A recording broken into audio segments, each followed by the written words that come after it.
Hey, what's going on, guys? So today we're talking about an interesting question brought forth by Yugioh. They're followed by Triff. That might not be the best thing to say, actually, out loud. But this is their Twitch. I just didn't want to use, because I'm using their tweet. I didn't want to use their tweet without, like, attributing who it was to. So make sure you go ahead and follow this person. I don't know who they are. I got you. I'll follow them. And I'm not subscribed because I don't have Amazon Prime. I don't even know if they can be subscribed. I don't know. More followers than I do, though. So shout out to this guy. Anyway, though, had an interesting tweet that I actually just wanted to do a video on. What's a card that you know is good, but for whatever reason you find it terrible? Mine. Evenly matched. And I agree. Let me see if we can zoom out a little bit. I don't know what's going on with the 175. Let's do 100. Let's do 110. 110, perfect number. Right? Evenly matched. So there was actually a little bit of a thread here. I'm gonna do 100. 100 just feels right. Does that look better? That doesn't look any better. There was a good amount of replies. Obviously, I was one of them because this is me. I replied. I don't remember how many replies there were. I think it was like 60 some. But I'm just gonna look at all of these cards and talk about whether or not I agree with the premise that they are a good card, but for whatever reason you just find it terrible. Now, I actually, like I said, I replied. I was like, bro, it's not good. I'm tired of acting like it's not.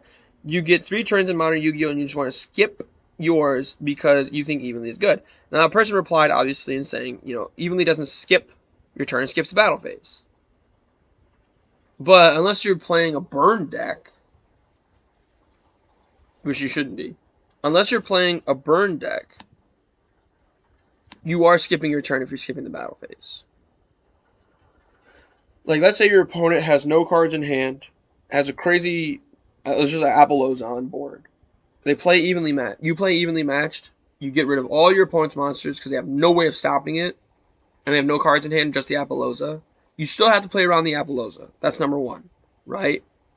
And that's the best case scenario. Like, best case scenario, you're literally telling your opponent, okay, what's your best card? What is your best card? You can still play it. Right? And in a lot of cases, too, in modern Yu-Gi-Oh!, like when this card first came out, Megapacks 2018, there weren't as many Omni negations. There were some, but there weren't as many Omni negations. Now, though, you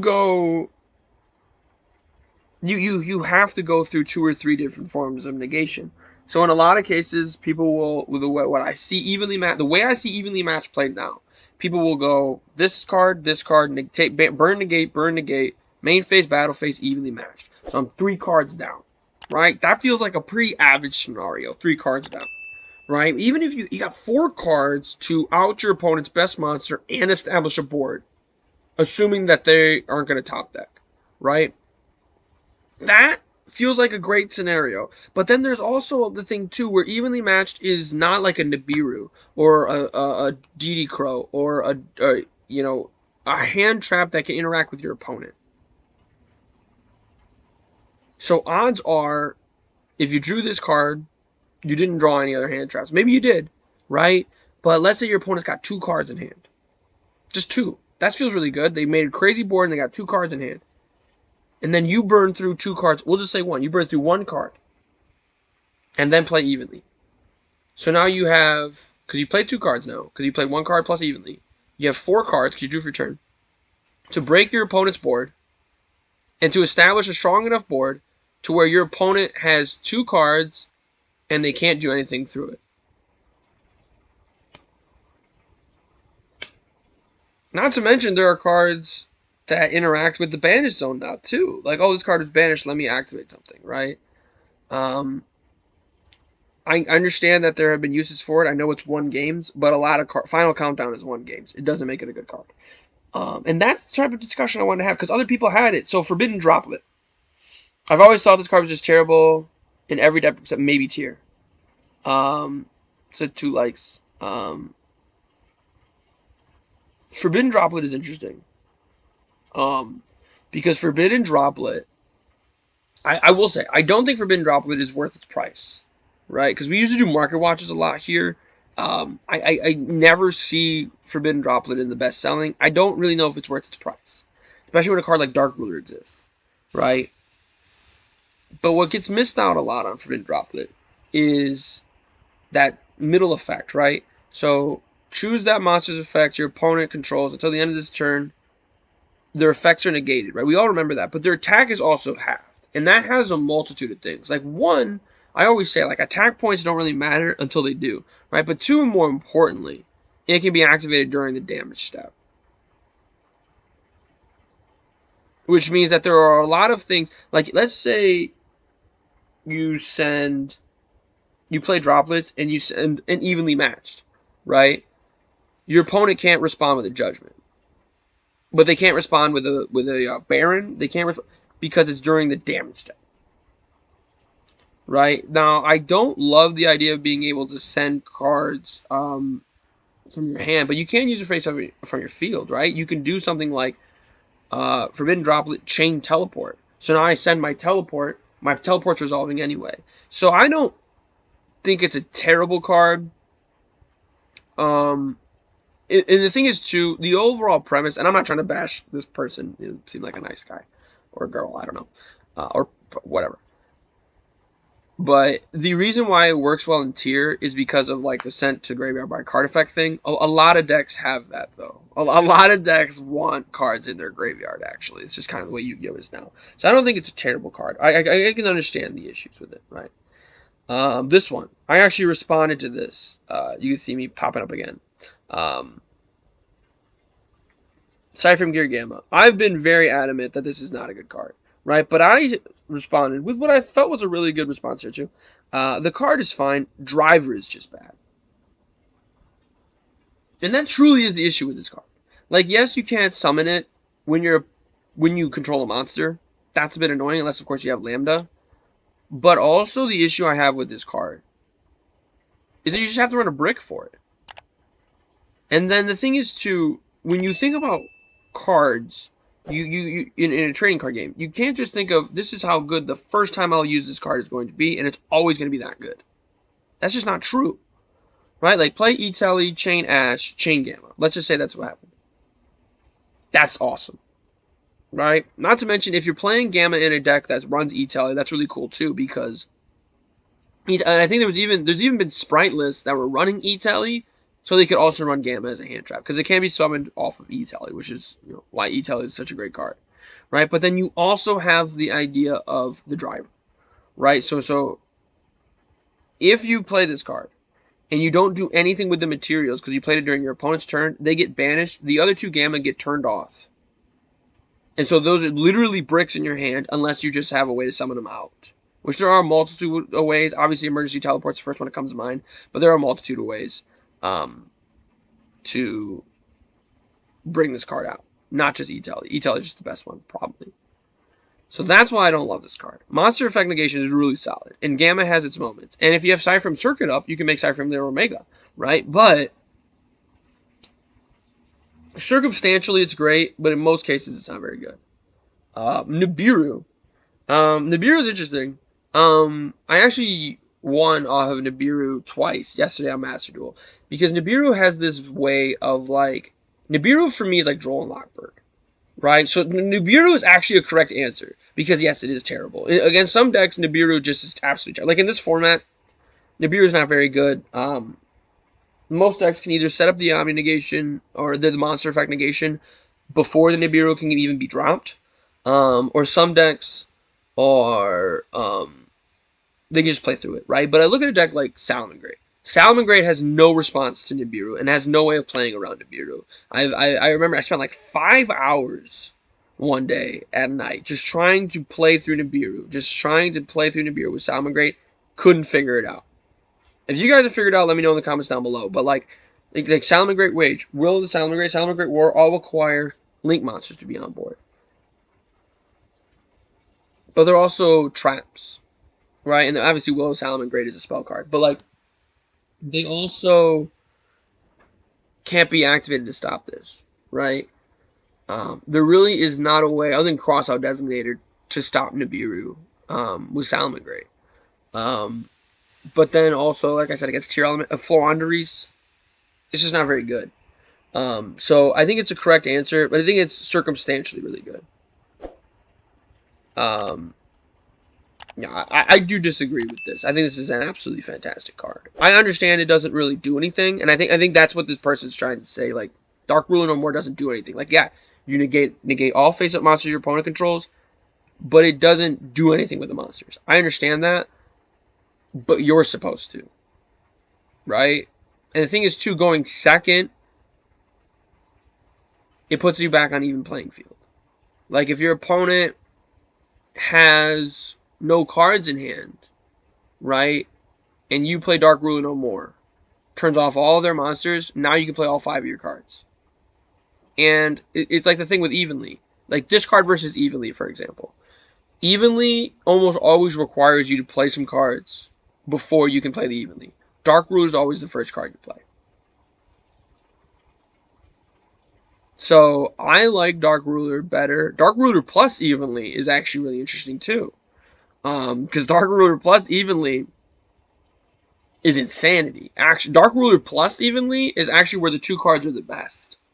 But I think Dark Ruler is still a fine card. Pie Desires. I don't know. This is a fantastic card. There was a meme because it banishes 10. You can't really control it. You do have to be careful with Pot of Desires. I will say that about Pot of Desires. You do have to be careful because you could definitely banish a solid one of that you needed. I definitely could see that. But overall, Pot of Desires is a great card. Overall, Pot of Desires is a card that gives you 2. And if you time it correctly, it'll draw 2 amazing cards. And I think that's the case with Pot of Desires.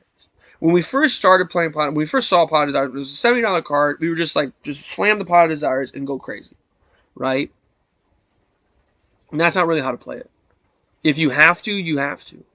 But truly what you want to do with Pot of Desires is get through all of your opponent's hand traps, get through all of your opponent's disruptions in their hand, right? Make your board, get all of your one-ofs out the deck in the graveyard, play Pot of Desires. So when you're banishing stuff that you don't need. Right? The less valuable those 10 cards are, the higher value those 2 cards become. So I like Pot of Desires, but I understand the issues with it. Triple Tactics Talent. No. If you, no offense to Lazy Unicorn 33, if you think Triple Tactics Talent is bad, you're just using it wrong. It's got a Confiscation, a Change of Heart, and a Pot of Greed on it. I understand it's circumstantial, but like, even like what they said, like every time I see it, I never get to use it. That I think is the worst part, is that Triple Tactics Talent requires your opponent to do something. That is the worst negative about it. I could see that. But this person tweeted that every time they use it, it's blank, right? But if you that's user error.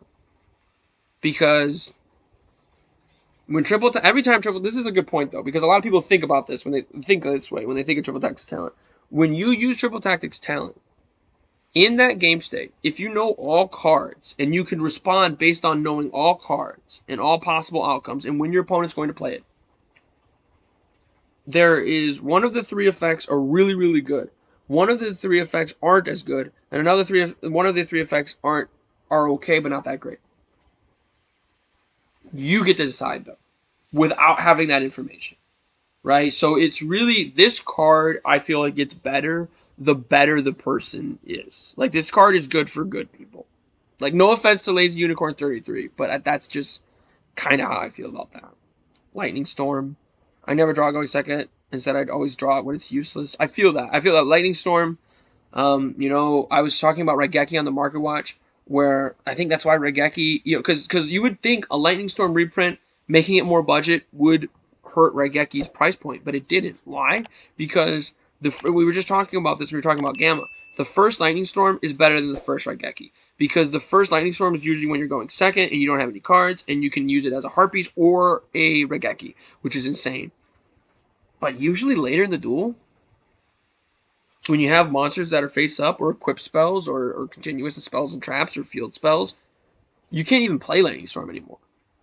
Whereas with Raigeki, you can always play it. Harpies, you can always play it. Harpies is at 1, of course. But Lightning Storm is interesting. And it's also not a Raigeki, right? People can play around it by putting in monsters in defense position. This card will get its time. This card will get its chance. Mystic Mine. I don't think they understood the question. Beyond the Pendulum. Beyond the Pendulum is really good. Beyond Pendulum Magicians, or like Bestial Pendulums, or like whatever that deck is now. I think it's just like Draco Slayer, basically. Because it runs like the Ignis and the Dino Mist monster, right? That's kind of what the deck does now, the Majesty's monster. Beyond the Pendulum is the reason why that deck works. Like, compared to Electromite, Beyond the Pendulum is not very good. But in general, Beyond the Pendulum is a really good card. Crossout Designator. Does anybody think Crossout's a good card? Like, is there a rebuttal to that? Like, I agree completely. Crossout Designator is not a very good card.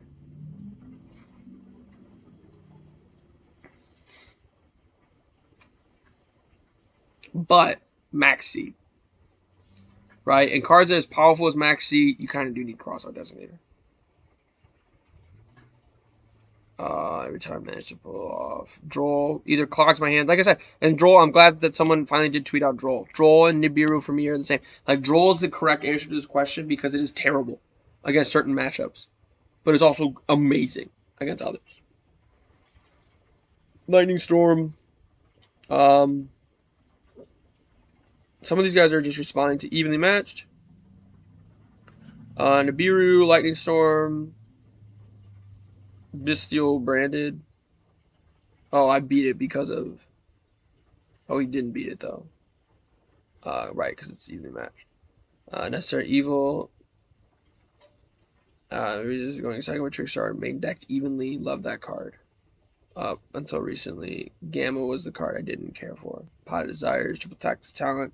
Gamma, because your Sky Striker effect. Ghost Bell. Ghost Bell. Ghost Bell is interesting, because Ghost Bell isn't very good right now. Ghost Bell is kind of like Skullmeister. And Ghost Bell kind of got power crept by Bestials. But I think Ghost Bell does still have its thing. And someone commented, I think it was Gabriel, commented on the Penny Stock Market Watch, I believe. Ghost Bell, like the highest rarity of Ghost Bell is the cheapest it's been. I believe so. I believe it was one of those two videos. I recently got a comment on that. I believe it was Gabriel. And I thought, oh, it's a great buy. It's a fantastic buy. Ghost Bells, because it covers so many things. It's like Ghost Ogre. Ghost Ogre there's probably a point in time when Ghost Ogre would be in this group of like, this card's terrible, why do people think it's good? But then all of a sudden, it just randomly has a format when it's great. So I don't necessarily agree 100% with Ghost Bell. Dark Ruler No More. This is real. And this person says, make your opponent go -6 at minimum if you go second. And that's not true. I understand what they're saying. They're being hyperbolic, saying that their opponent has 7 cards on board, but sometimes they just don't. Sprint? I'm not responding to that one. It's clearly the best card ever.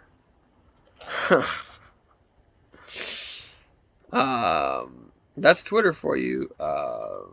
Scrap Iron Scarecrow, Gotta Be Gamma, Scythe, Baron DeFleur, Droplet. I don't really agree with Scythe. Is an absolutely bonkers card. It just doesn't have a pop right now, and it does have this interaction still too. It's just not amazing, but it's such a good card. And Baron DeFleur is a really good card as well. But let me know what you guys think. Going back all the way up to the tippy top of Yugioh. Like I said, make sure you guys check out his Twitch, different things like that. But what is a card that you know is good, but for whatever reason, you just find it terrible? Let me know in those comments down below. Make sure you guys click that like button, show your support for the channel, subscribe for more content. Most importantly of all,